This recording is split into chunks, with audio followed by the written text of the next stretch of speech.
Bonjour à tout le monde. Merci d'être venu sur notre nouvelle édition de On ne vous dit pas tout. La fête de printemps chinois arrive.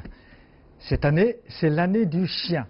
Comme vous le savez, dans la tradition chinoise, selon le calendrier lunaire, chaque année, il y a 12 signes du zodiaque qui correspondent chaque signe à un animal.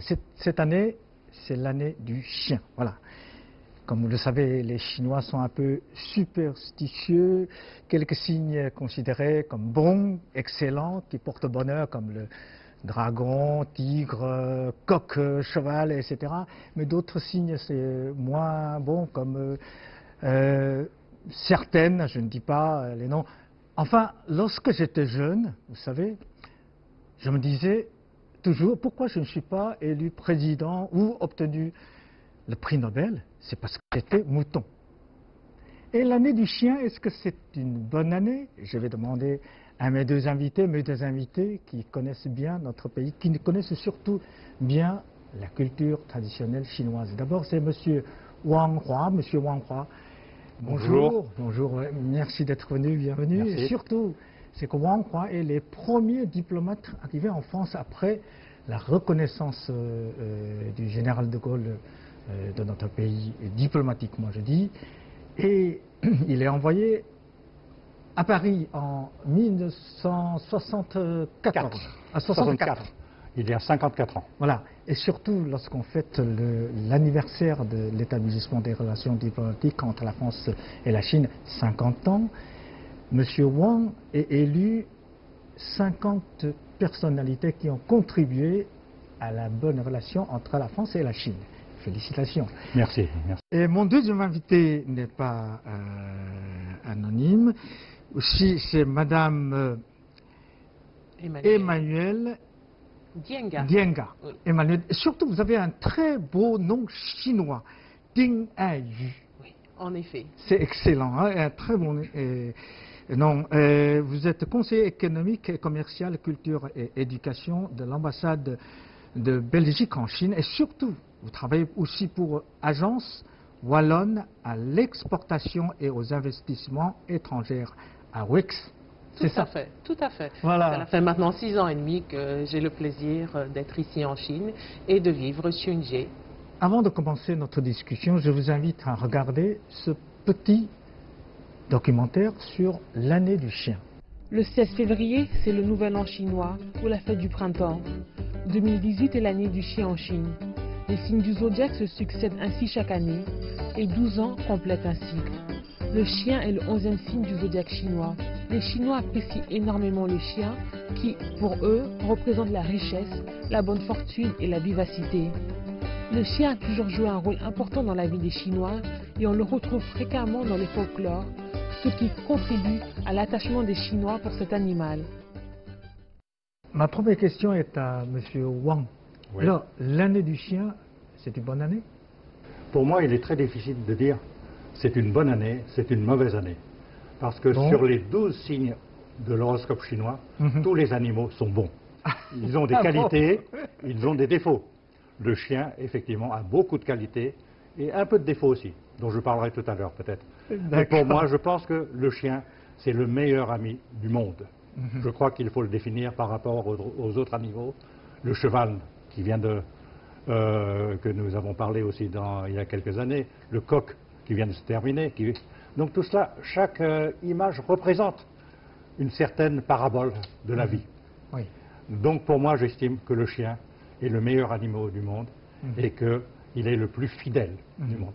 Si on veut parler du chien avec des adjectifs, je pense que c'est la fidélité et qui domine parmi tous les autres adjectifs. Ok, bon. Madame, le zodiaque, ça existe en Chine, mais aussi en Occident. Est-ce qu'il y a une différence? Je sais que dans les animaux du zodiaque occidental, il y a des scorpions, il y a des crabes qui n'existent pas chez nous. Et quelles sont les différences entre les deux cultures? sur ce domaine? Eh bien, je dirais que ce n'est pas une question facile, parce qu'en effet, tout d'abord, il faut croire en l'astrologie. L'astrologie, qu'elle soit chinoise ou occidentale, et puis il faudrait être expert. Mais naïvement, j'y vois plus de ressemblances que de différences, puisque, oui, on parle de zodiaque. Il y a 12 signes, bien entendu. Les signes, il y a 12, donc le numéro est identique.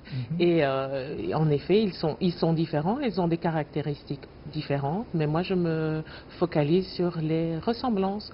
Donc, zodiaque, 12 signes, avec des animaux. Oui.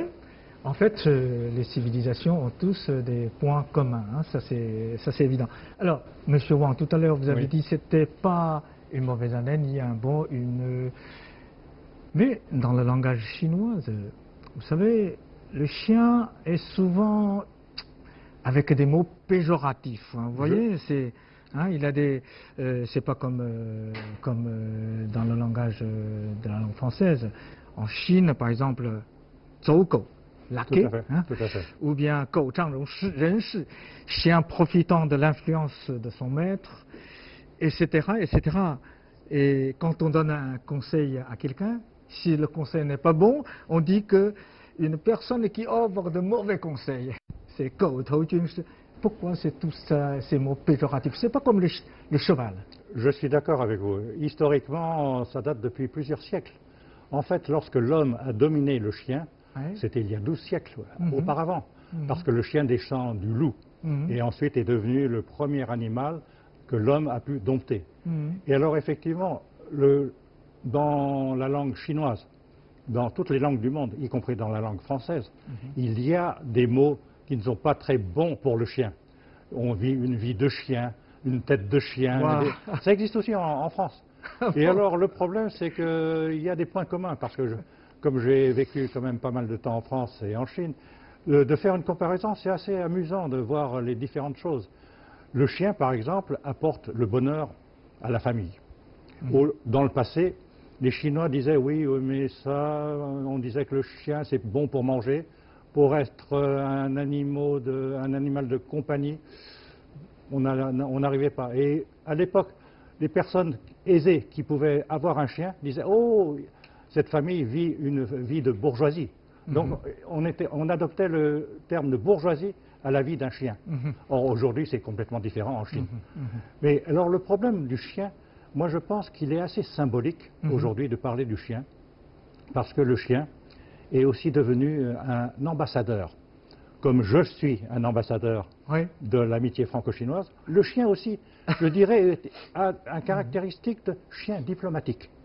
Je parle devant une diplomate, parce que le chien joue un rôle énorme actuellement dans le monde. Je prends un exemple il y a de pas longtemps. Le Premier ministre Abe, japonais, a offert un chien de race japonaise à Vladimir Poutine. Pour pouvoir resserrer l'amitié entre la Russie et le Japon. Donc le problème, dans tous les pays, les présidents de la République ont un chien avec eux. C'est devenu une obligation. Emmanuel Macron, aujourd'hui, doit avoir un chien. Monsieur Hollande a eu un chien. Donc les chiens sont différents. Mais c'est pour montrer que ce chien vit avec la politique aussi. En parlant de politique, je me rappelle des années 1966, au début de la révolution culturelle en Chine, une révolution tumultueuse. Et beaucoup de jeunes, ayant l'esprit révolutionnaire, écrivaient des dates de port, faisaient des graffitis partout, et arrivaient devant l'ambassade de France à l'époque, écrivaient en grand caractère « Ah bah, les Français, tête de chien » ou « Ah bah, les chiens français ». Naturellement, ça n'a pas fait plaisir à la France. Et le général de Gaulle, au cours d'une conférence de presse, a eu son de cette phrase. Et il a dit, d'une façon assez amusante, c'est assez plaisant de m'entendre traiter de chien par des Pékinois. Un Pékinois, c'est une race de chien. Voilà, or le Pékinois est une race de chien. Bon. Donc on voit la grandeur du général de Gaulle, qui ne s'est pas emporté pour critiquer ou protester, mais avec humour a fait ce parallélisme. Bon, le chien, comme M. Wang avait dit, hein, il y a beaucoup de significations. Et pour vous, même vous vivez en Chine, vous êtes belge. Alors, comment voyez-vous l'année du chien?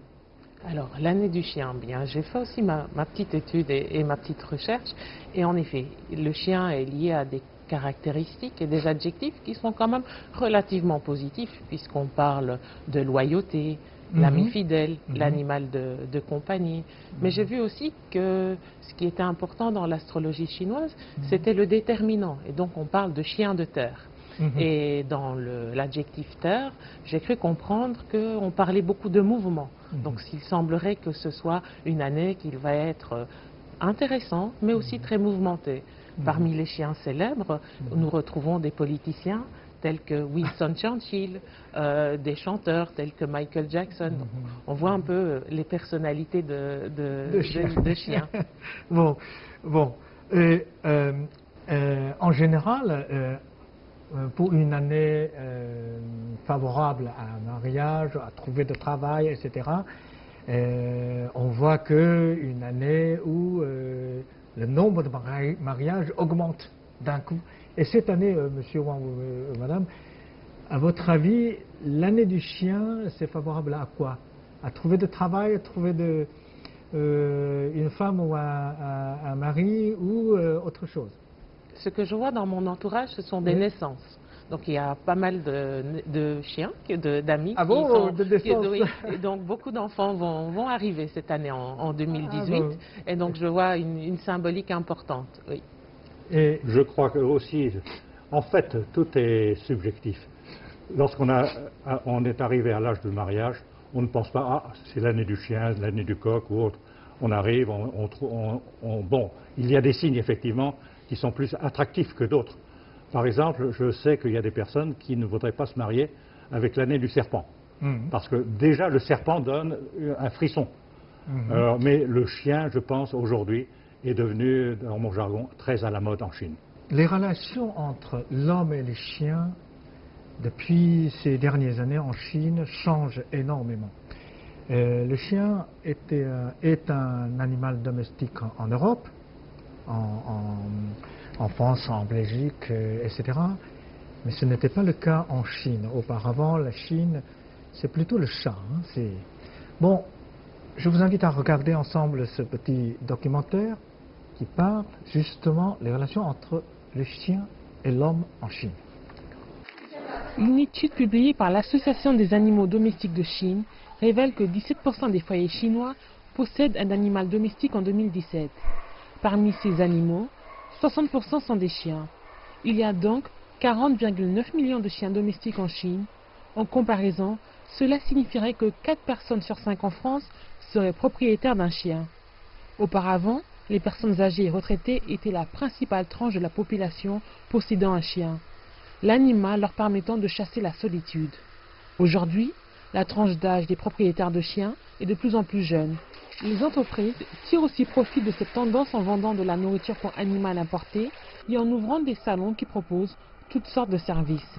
Du simple toilettage au cours de natation, elles espèrent profiter au maximum des 46,3 milliards de yuans, soit 7 milliards de dollars, dont 17,5 milliards cette année, que les consommateurs chinois sont supposés dépenser pour leur animal de compagnie d'ici 2022.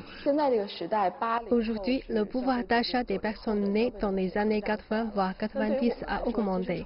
Et d'après moi, le rôle joué par les animaux a lui aussi évolué. En fait, ils sont la chose la plus importante.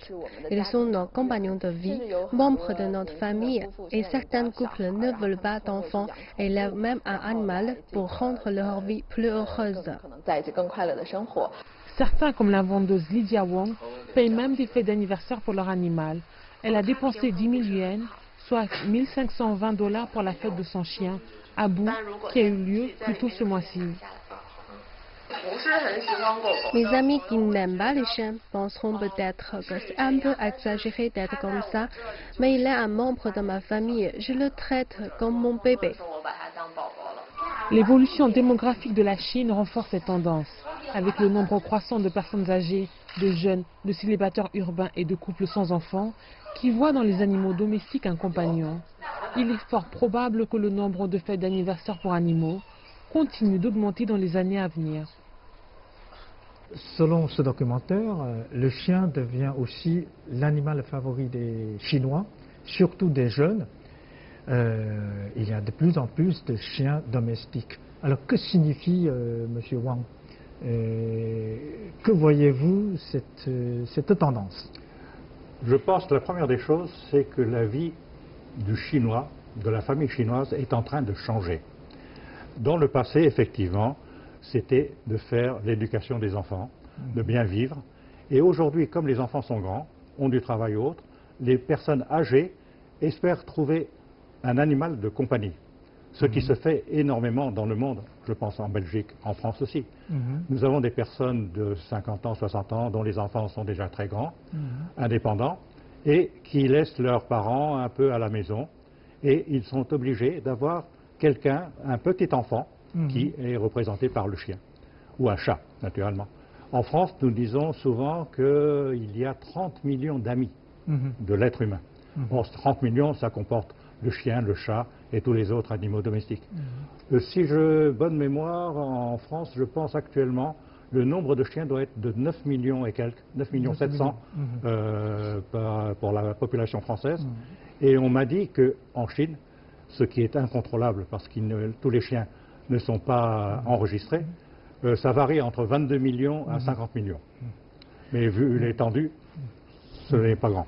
Mais en Occident, on fait beaucoup d'études pour essayer de comprendre pourquoi le chien devient l'animal favori des hommes, de l'humain. On dit que c'est un phénomène de post-industriel, d'une société post-industrielle, parce que les relations entre les gens sont devenues difficiles, éloignées. Est-ce que c'est vrai? Bien, j'ai un avis un peu mitigé, puisque oui, l'animal et le chien étaient un animal de compagnie de tout temps. Si on remonte à l'Antiquité, le chien était présent. En Chine aussi, au moment de la cour impériale, il y avait les chiens. D'ailleurs, le nom pékinois vient de là. Donc, je vois ça plutôt comme un animal de compagnie. En effet, les enfants... Ça n'a rien à voir avec l'industrie, avec le rapport des gens dans une société moderne. Je crois que c'est un animal qui favorise la socialisation. Je parle de mon expérience ici à Pékin. Je vois dans le compound où je vis mes voisins, qui sont principalement chinois, qui tous les jours sortent à la même heure pour balader leurs chiens et commencent à discuter. Je vois aussi mes voisins qui sont petits, plus petits, et qui finalement ont intégré un chien comme animal de compagnie. Et les parents m'expliquaient que c'était pour donner quelque part une certaine discipline, apprendre à l'enfant comment s'occuper de son chien, lui donner quelques tâches, le promener, l'apprendre à le dresser. Donc je vois ça aussi comme un animal de compagnie. Il est vrai qu'on est dans une société de plus en plus connectée. On est tous sur nos plateformes sociales, ici en Chine, le WeChat. Mais par ailleurs, il est vrai et il est important de garder ce contact humain. Chez les personnes plus âgées, et je le voyais avec mes grands-parents, l'animal de compagnie est là pour peut-être combler une certaine solitude, mais facilite aussi, comme je le disais, la socialisation. Mes invités, est-ce que vous avez l'expérience d'élever un chien? Est-ce que je réponds d'abord ou... Allez-y. Bon, alors, écoutez, pour moi, vous tombez bien parce que je suis très heureux que vous m'invitez aujourd'hui. Parce que mon nom en chinois, Monsieur Wang, a aussi une consonance avec les chiens. Vous savez que lorsque j'étais jeune... Dit que vous avez appris. Voilà. Donc, lorsque j'étais jeune, beaucoup de mes collègues faisaient des blagues. Ils disaient, ah, le Wang est arrivé. Et on me disait, Xia Wang Wang, là là, Wang Wang. Or, Wang Wang, c'est l'aboiement du chien. Et alors, lorsqu'on dit Wang, ah, c'est Monsieur Wang comme le chien, Wang, Wang, Wang. Donc, j'ai dit, bon, j'accepte aujourd'hui. Mais aujourd'hui, on ne me fait plus cette blague, étant donné que je suis devenu invénérable. Mais par contre, en parlant de chien, effectivement, j'ai élevé un chien à Paris, lorsque j'étais à Paris. Et ce chien nous a donné extrêmement de bonheur à ma femme, à toute la famille. C'est un husky. Je pense que ceux qui connaissent les chiens, c'est un chien de race de traîneau, sibérien, très joli. D'ailleurs, j'ai demandé à mon chien de venir vous saluer tout à l'heure à la fin de l'émission. Il vous dira une bonne année, dans le langage du chien, naturellement. Ok. Et alors, d'autre part, je pense qu'il y a des points communs entre les chiens de tous les pays du monde. Il y a énormément de chiens. Hélas, non, j'ai pas eu le plaisir de pouvoir élever un chien, mais on a toujours eu des chats à la maison, donc animal de compagnie. Ah oui, d'accord. Le chat et le chien s'entendent pas très bien. S'entendent pas très bien, mais c'est un animal de compagnie. Et ici, à Pékin, j'ai fait le choix de ne pas avoir d'animaux de compagnie parce que c'est un peu compliqué. Je vis dans un appartement et je trouve que le chien et le chat doivent pouvoir avoir la liberté. Il vaut mieux avoir une maison. Bon. Alors, nous allons tous passer l'année du chien, la fête du printemps. Hein. C'est passer une fête de printemps de l'année du chien, c'est quelque chose. Je vous invite à regarder le troisième reportage. Comment passer la fête de printemps. 农历新年知道吗？知道。不知道。不知道。春节。对，春节你打算怎么过呀？啊，对，你怎么过呀？狗年对。狗年。那你说怎么过呀？约对联儿。压岁钱收压岁钱。过年回家吧。我说雅思就回家。回家，回家给父母孩子团圆。春节还是要一起回家的。年30的时候聚在一起，热热闹闹吃个团圆饭。 小亲戚都要挨家挨户都要轮流走了。蒙古人是特别宠爱狗，几乎家家都养狗。当地的风俗习惯就是杀猪宰羊，完了呢，家里老少爷们都会在一起，摆上各式各样的美食。完了，儿女们首先敬自己的父母，然后大伙共同饮酒，开始唱蒙古歌曲，唱各种民族特色的歌曲。 哎，这样的话，大伙共庆春节，看春晚，放鞭炮，然后熬夜，熬到2、3点，然后睡觉。然后北方的话就是吃饺子，然后各种馅的吧，传统一些就是食品那样子。在南方的话，大家都在春节那天晚上吃汤圆，然后象征和和美美。 我们家也是吃饺子，但是我们家每年都要在饺子里放1粒花生，谁能吃到这粒花生，谁都在接下来的1年里可以有好运气。我奶奶每次过春节之前都要把家里所有的东西都擦一遍，连花叶都要完完全全的一叶不剩的擦。大扫除嘛，就是迎接新的一年吧，或者把去年的一些不好的风气给扫掉，是不是？应该是这样子。Comme les enfants, ils sont biculturels. Le papa il est français, donc les enfants, pour eux, ils savent très bien que la fête du printemps, c'est la fête la plus importante pour les Chinois. Ça revêt la même importance que Noël pour eux.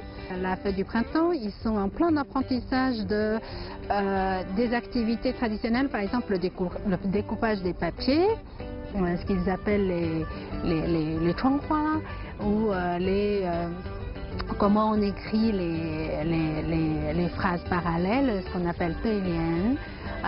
Ils fabriquent aussi, ils apprennent à l'école la calligraphie, ils écrivent le mot fou, bonheur dans le bon sens ou dans le sens inverse, etc. Ils sont tout excités, ils ont envie de coller tout ça à la fenêtre, à la porte, donc on le fait ensemble, c'est très très très sympathique.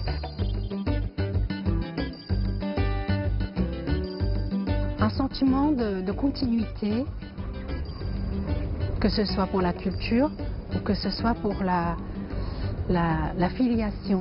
新年新的开始，新气象，然后新的发展，新的目标。已经10年没有在家里过春节了，所以说跟家人团聚还是特别的一种思念之情吧。回家团聚吧，儿女都团聚。我觉得小时候大家都喜欢过春节，是因为觉得可以穿新衣服啊，收到礼物啊，然后家里人都会被，因为还是孩子嘛，现在可能身上担负了更多的责任和义务，然后我们需要去体会家里人的感受，想去多陪陪父母孩子啊这样的。2018, année du chien, mais aussi 40e anniversaire de l'ouverture et de la réforme en Chine. Durant ces dernières années, le pays a connu une incroyable métamorphose. Les gratte-ciels sont sortis de terre et les Chinois eux-mêmes ont profondément changé. Mais dans le même temps, la fête du printemps avec ses célébrations continue d'être un vivant témoignage du respect et de l'attachement que les Chinois portent à leurs traditions et leur héritage.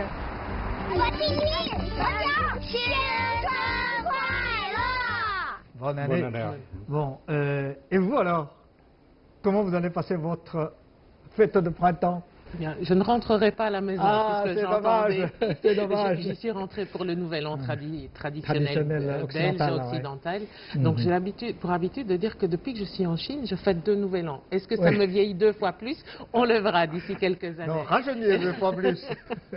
Alors, quand on fait plus de fêtes, on est plus jeune. Je pense aussi, c'est important, c'est de garder l'esprit festif. J'aime beaucoup rester à Pékin pendant le Xunjie. J'aime beaucoup Pékin, l'ambiance de Pékin. C'est beaucoup plus calme. C'est beaucoup plus relax. Les rues sont pas trop chargées. On fait très peu la file. Il y a une atmosphère qui, pour moi, quand on se balade dans les Hutong, est authentique. On voit les anciennes maisons avec les décorations, l'appel pour le bonheur. Donc j'aime beaucoup. Et donc comment je vais le fêter? Je vais le fêter avec quelques amis en mangeant des jiaozi de couleur. Qui seront bien sûr accompagnés non pas de beijo, mais de bière belge, puisque la Belgique est connue pour ses bières, avec modération. Donc ce sera le moment de se retrouver avec les amis. Et puis, bien entendu, j'irai faire la petite balade traditionnelle depuis 6 ans et demi maintenant, qui est de me rendre au Parc de la Terre, qui est près de chez moi, et qui est très bondé le jour même du réveillon. Donc j'y vais soit la veille, soit le lendemain. J'aime beaucoup l'atmosphère, voir les offrandes. Il y a beaucoup de monde. Énormément. J'aime beaucoup voir les offrandes qui ont été déposées et voir les enfants qui jouent dans le parc. Donc voilà. Et je passerai aussi du temps avec mon petit animal de compagnie qui m'a été offert cette année par une amie. Coïncidence, elle est venue me voir samedi, elle quitte la Chine et elle m'a offert ce petit chien qui est sympa et souriant. Ah oui, avec un petit chapeau et un petit veste chinois. Voilà. Et 2018 sera aussi les 60 ans de nos Schtroumpfs. Et les Schtroumpfs et les chiens me serviront d'animaux de compagnie tout au long de cette année 2018. Vive l'amitié sino-belge. Et Monsieur Wang? Je crois que Madame a tout dit. Dans chaque famille, il doit y avoir ce genre de festivité. Le dernier reportage montre vraiment, effectivement, que la tradition chinoise persiste et perdure, et que tout le monde espère aussi voir l'avenir. L'avenir parce que chaque Chinois a un rêve. Et on veut attendre 2020 pour voir ce rêve se réaliser. Donc pour moi aussi, je suis venu cette fois-ci de passer quelques jours en Chine, et surtout passer la fête du Nouvel An, ici à Pékin. En fait, ce n'est pas à Pékin, parce que j'irai la veille du Nouvel An chinois faire un petit voyage dans le sud de la Chine, voir les montagnes jaunes, Huangshan. Et là, je vais passer 2 ou 3 jours dans le calme, voir les ancêtres, puisque mes ancêtres aussi sont du Anhui. Et de là, je vais aussi apporter ce qui est très important avec moi, mon chien de compagnie qui vient d'arriver et qui vous salue. Voilà. Ah, bonjour, bonjour. Voilà, donc c'est un chien du Sibérien qui ne connaît pas encore la Chine, mais qui va voir aussi le paysage chinois. D'accord. Voilà. Alors le problème, c'est qu'il n'aboie pas, parce que ce chien n'aboie pas. Il descend du loup, il hurle. Et lorsqu'il hurle, il fait ouh, et il ne fait pas wawa. Ah, d'accord. Alors lorsqu'il rencontre ses homologues chinois, alors là, c'est autre chose. C'est effectivement, ça c'est des chiens chinois. C'est des chiens chinois. Ça c'est des chiens chinois. Et effectivement, nombreux, on dit wang, wang, wang. Et alors, en tant que chien chinois, il adresse à tous les téléspectateurs une bonne et meilleure année pour l'année du chien. Voilà. Wah, wah, wah, wah. Voilà. Voilà, merci beaucoup à tous mes 2 invités, merci beaucoup à... Je ne sais pas la langue des chiens, mais... Et merci beaucoup d'être venue, Madame Ting Ai. Xinyan Kuai Le.